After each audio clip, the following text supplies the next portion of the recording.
അമേരിക്കയുടെ യുദ്ധവിമാനങ്ങൾ കൂട്ടിയിടിച്ച് തകർന്നത് അന്വേഷിച്ചതുമായി ബന്ധപ്പെട്ട റിപ്പോർട്ട് ഇപ്പോൾ മടക്കി വെക്കാൻ വേണ്ടി തീരുമാനിച്ചു. കൃത്യമായിരിക്കുന്ന ഒരു വിവരങ്ങൾ ശേഖരിക്കാൻ വേണ്ടി സാധിച്ചിട്ടില്ല എന്നുള്ളതാണ് അമേരിക്കയുടെ പക്ഷം. രണ്ട് അപകടങ്ങൾ ഈ അടുത്ത കാലത്തായിട്ട് വന്നിട്ടുണ്ട്. രണ്ടിനെക്കുറിച്ചും അന്വേഷണം എവിടെ എത്തിയിട്ടില്ല. യുദ്ധവുമായിട്ട് ബന്ധപ്പെട്ട് ഇങ്ങനെ വിമാനാപകടം ഉണ്ടാകുന്നത് വലിയ രീതിയിലുള്ള ആകാംക്ഷ ഉണ്ടാക്കിയിരിക്കുകയാണ് അമേരിക്കയെ സംബന്ധിച്ചിടത്തോളം. ഇതിൻ്റെ കാര്യകാരണങ്ങൾ അന്വേഷിച്ച് കണ്ടുപിടിക്കുക എന്നുള്ളത് അനിവാര്യമായിരിക്കുന്ന കാര്യമാണ് എന്നുള്ളത് US-ൻ്റെ പ്രതിപക്ഷം പറഞ്ഞു. US കോൺഗ്രസിലും ഇത് വലിയ രീതിയിൽ ചർച്ച വന്നു. കഴിഞ്ഞ 17-ാം തീയതി മെയ് 17-ാം തീയതിയാണ് ഐഡോഹോ എയർ ഷോക്കിടെ ഉച്ചയ്ക്ക് ഏകദേശം 12:30 രണ്ട് യുദ്ധവിമാനങ്ങൾ, അമേരിക്കയുടെ രണ്ട് പരസ്പരം അങ്ങോട്ടും ഇങ്ങോട്ടും കൂട്ടിയിടിച്ചത്. EA-18G ഗ്രൗളർ യുദ്ധവിമാനമാണ്. ഏറ്റവും വലിയ സാങ്കേതിക മികവോട് കൂടിയിട്ടാണ് അതിന് രൂപകൽപ്പന ചെയ്തത് എന്ന് അന്ന് തന്നെ പറയപ്പെട്ടതാണ്. ക്രൂ അംഗങ്ങൾ രക്ഷപ്പെട്ടിട്ടുണ്ട് എന്നുള്ള വിവരം പുറത്തു വന്നു. പാരച്യൂട്ട് വഴി അവർ താഴെ ഇറങ്ങിയിട്ടുണ്ട് എന്നുള്ളതാണ്. അപകട കാരണം അന്വേഷിക്കാൻ വേണ്ടി സംവിധാനത്തെ നിയമിച്ചു. ആ സംവിധാനത്തിൻ്റെ റിപ്പോർട്ടാണ് ഇപ്പോൾ പുറത്തു വരുന്നത്. കൃത്യമായ രീതിയിൽ വിവരങ്ങളൊന്നും കിട്ടിയിട്ടില്ല എന്നുള്ളിടത്തേക്കാണ് കാര്യങ്ങൾ എത്തുന്നത്. പൂർണ്ണമായിരിക്കുന്ന വിവരങ്ങൾ വരാനുണ്ട് എന്നാണ് അമേരിക്ക പറയുന്നത്. സൈനിക പ്രാക്ടിക്കൽ നടക്കുന്നതിനിടെയാണ് ഈ അപകട ദുരന്തങ്ങൾ ഉണ്ടായത്. അതുകൊണ്ട് തന്നെ വലിയ സുരക്ഷാ സംവിധാന കാര്യങ്ങളും വലിയ രീതിയിൽ പ്രാക്ടിക്കൽ ലഭിച്ചിരിക്കുന്ന ആളുകളെ മാത്രമേ ഇത്തരം ഒരു പരിപാടിയിലേക്ക് ക്ഷണിക്കുകയും ചെയ്യൂ, അല്ലെങ്കിൽ അവരുടെ കയ്യിൽ മാത്രമേ വിമാനം കൊടുക്കുകയും ചെയ്യൂ. എന്നിട്ടും ഇങ്ങനെ അപകടം ഉണ്ടായി. നിരവധി വിമാനങ്ങൾ പങ്കെടുത്ത എയർ ഷോ അമേരിക്കയുടെ വിമാനങ്ങൾ പരസ്പരം കൂട്ടിയിടിച്ച് തകർന്നതിൻ്റെ ഞെട്ടലിലാണ് ഇപ്പോൾ അമേരിക്ക എന്നുള്ളതാണ് ഫസ്റ്റ് തന്നെ അന്ന് ഹെഡിങ് ആയിട്ട് പുറത്തു വന്നത്. അമേരിക്കയുടെ വ്യോമശേഷി പ്രദർശിപ്പിക്കുകയായിരുന്നു ലക്ഷ്യം. സൈനിക സിവിലിയൻ വിമാനങ്ങളും ഈ ഷോയിൽ പങ്കെടുത്തിട്ടുണ്ട്. പഴയ യുദ്ധവിമാനങ്ങളും കൂടെ ഉണ്ടായിരുന്നു. അങ്ങനെയാണ് ഈ ഷോ കാര്യങ്ങളൊക്കെ വലിയ രീതിയിൽ പ്രദർശിപ്പിക്കപ്പെടുന്നത്. അതിന് ആയിരക്കണക്കിന് ആളുകൾ ഈ ഷോ കാണാൻ വേണ്ടിയിട്ട് ലൈവായിട്ട് നിന്നിട്ടുണ്ട്.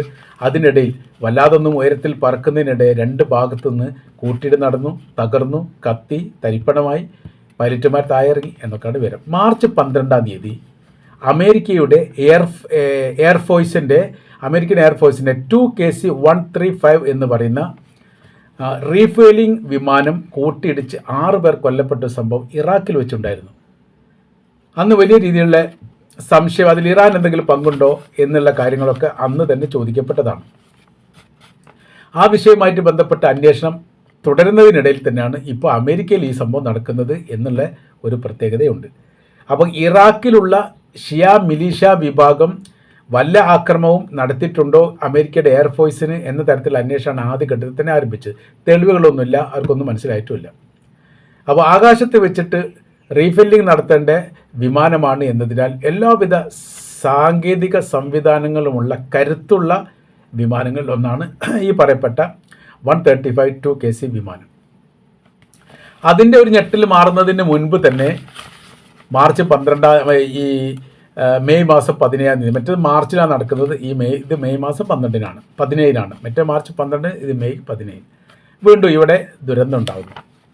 അപ്പോൾ ഈ ദുരന്തം ഉണ്ടാകുന്ന സമയത്ത് 4 വിമാനം എന്നൊക്കെ പറയുന്ന സമയത്ത് വിഷയം എന്ന് പറയുന്നത് വലിയ രീതിയിലുള്ള പണം ഈ വിഷയമായിട്ട് ബന്ധപ്പെട്ട് അമേരിക്കക്ക് നഷ്ടപ്പെടുന്നു എന്നുള്ളതാണ്.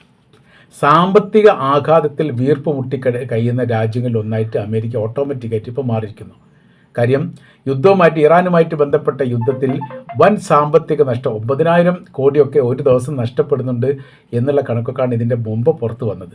അത് അമേരിക്ക സ്ഥിരീകരിച്ചിട്ടില്ല, എന്നാൽ ഏറെക്കുറെ അങ്ങനെ ഉണ്ടാവാൻ സാധ്യതയുണ്ട് എന്നൊക്കെയാണ് പറയുന്നത്. അത്രയും ഭീമമായിരിക്കുന്ന സംഖ്യ, 5000-ഓളം സൈനികർ ഇപ്പോൾ കടലിൽ തന്നെ ഉണ്ട്. 45,000 സൈനികർ ഇപ്പോൾ പുറത്തുമുണ്ട്. 500,000 സൈനികരാണ് ഇറാനുമായിട്ട് ബന്ധപ്പെട്ട വിഷയത്തിൽ ഇപ്പോൾ ഈ സർക്കാർ ശമ്പളം കൊടുത്തുകൊണ്ട് നിർത്തുന്നത്. പിന്നീട് അതിന് കവചിത ഭാഗങ്ങൾ, യുദ്ധവിമാനങ്ങൾ, യുദ്ധക്കപ്പലുകൾ, അതുമായിട്ട് ബന്ധപ്പെട്ട മറീനുകളും ഡിസ്ട്രോയിഡ് കപ്പലുകളും, അങ്ങനെ ഒരു സമ്മേളനത്തിൻ്റെ സംവിധാനത്തോടു കൂടിയാണ് ഈ പരിപാടികളൊക്കെ ഒപ്പിച്ചത്. പക്ഷേ ഒരു ഗുണം ഉണ്ടായിട്ടില്ല എന്ന് പറഞ്ഞാൽ വലിയ നഷ്ടവുമാണ്. അമേരിക്കയ്ക്ക് ലോക ഭൂപടത്തിൽ ഇത്രയേറെ മാനഹാനി സംഭവിച്ച ഒരു കാലം ഇതിനു മുമ്പ് ഉണ്ടായിട്ടില്ല.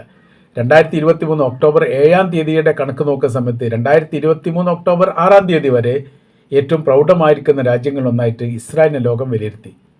ഒരു രാജ്യത്തിനും തങ്ങളെ ആക്രമിക്കാൻ സാധിക്കില്ലെന്നും ഏത് രാജ്യത്തെയും എപ്പോൾ ആക്രമിക്കാനുള്ള എല്ലാ സാങ്കേതിക സംവിധാനങ്ങളും തങ്ങളുടെ കൈവശം ഉണ്ട് എന്നുള്ളത് ലോകത്തോട്ട് 1960 അറബ് ഇസ്രായേൽ യുദ്ധത്തോടനുബന്ധിച്ച് ഇസ്രായേൽ പറയും, ലോകം അത് വിശ്വസിക്കുകയും ചെയ്തു. അതിനുശേഷം അവർ നടത്തിയിരിക്കുന്ന എല്ലാ പ്രവർത്തനത്തിലും അവർക്ക് വലിയ രീതിയിൽ വിജയമുണ്ടായി. UN അസംബ്ലിയിൽ ഇസ്രായേലിൻ്റെ പ്രധാനമന്ത്രി ബെഞ്ചമിൻ നെതന്യാഹു ഒരു പ്ലേ കാർഡ് ഉയർത്തിക്കൊണ്ട് ഒരു പ്രസംഗം നടത്തിയിരുന്നു. കുറേ ആൾക്കാരൊക്കെ ബഹിഷ്കരിച്ച പ്രസംഗമാണ്. പല രാജ്യത്തിലെ ഭരണാധികാരി ഇയാൾ നേരിട്ട് പ്രസംഗിക്കാൻ തുടങ്ങിയ സമയത്ത് തന്നെ ബഹിഷ്കരിച്ചു പോയി. അപ്പോൾ ആ പ്രസംഗത്തിൽ ആൾ പറഞ്ഞിരിക്കുന്നത് ഗൾഫ് രാജ്യങ്ങളിൽ തങ്ങളുടെ സൈന്യത്തിന് എത്താത്ത ഒരു ദേശം പോലുമില്ല. അത്രക്ക് എല്ലാ ഭാഗങ്ങളും ഞങ്ങളുടെ കൃത്യമായ രീതിയിൽ നിരീക്ഷണത്തിലാണ്. തങ്ങൾ വെടിവെച്ചാൽ വെടികൊള്ളാത്ത ദേശമില്ല. ഇറാനും അങ്ങനെ തന്നെ. ഇറാനുമായിട്ട് ബന്ധപ്പെട്ട കാര്യം പറഞ്ഞ അങ്ങനെ തന്നെയാണ്. ഇറാൻ്റെ എല്ലാ ഭാഗങ്ങളും എല്ലാ പ്രദേശങ്ങളും തങ്ങൾ നിരീക്ഷിച്ചിട്ടുണ്ട്. തങ്ങൾക്ക് ഏത് തരത്തിലുള്ള ആക്രമണം നടത്താൻ വേണ്ടി സാധിക്കുകയും ചെയ്യും. എന്നാൽ രീതികളൊക്കെ മാറ്റം വന്ന് 2025 ഇസ്രായേൽ ഇറാൻ ആക്രമിക്കുന്നു. അമേരിക്കയുടെ തിരിച്ചടിയിൽ ഇപ്പോഴും പൊളഞ്ഞുകൊണ്ടിരിക്കുകയാണ് ഇസ്രായേലിനെ സംബന്ധിച്ചിടത്തോളം. 2026 ഒന്നും കൂടി പരീക്ഷ നടത്തി അതിനേക്കാൾ ആഘാതമുള്ള തിരിച്ചടി നൽകുകയും ചെയ്തു. അതോടുകൂടിയിട്ട് ഇസ്രായേൽ എന്ന് പറയുന്ന ഇസ്രായേൽ സാമ്രാജ്യമാക്കുക, വിപുലീകരിക്കുക, മറ്റ് അറബ് രാജ്യങ്ങൾ പിടിച്ചെടുത്തുകൊണ്ട് അത് രാഷ്ട്രമായിട്ട് ഏകോപനമുള്ള രാഷ്ട്രമായിട്ട് പ്രഖ്യാപിക്കുക എന്നുള്ള അമേരിക്കയുടെ ഒരു നയങ്ങളും ഒരു നിലപാടും വിജയിക്കാതെ പോയി.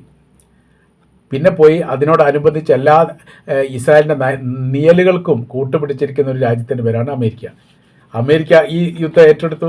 തങ്ങളുടെ സഹോദര രാജ്യങ്ങൾ തങ്ങളുടെ രാജ്യത്തിൻ്റെ ഭാഗമായിരിക്കുന്ന ഇസ്രായേൽ എന്ന് പറയുന്ന രാജ്യത്തെ ആക്രമിച്ച ഇറാനാണെങ്കിൽ ആ ഇറാനെ ഇനി ഭൂമുഖത്ത് ആവശ്യമില്ല എന്നുള്ളതായിരുന്നു ഡൊണാൾഡ് ട്രംപിൻ്റെ ആദ്യത്തെ പ്രസ്താവന.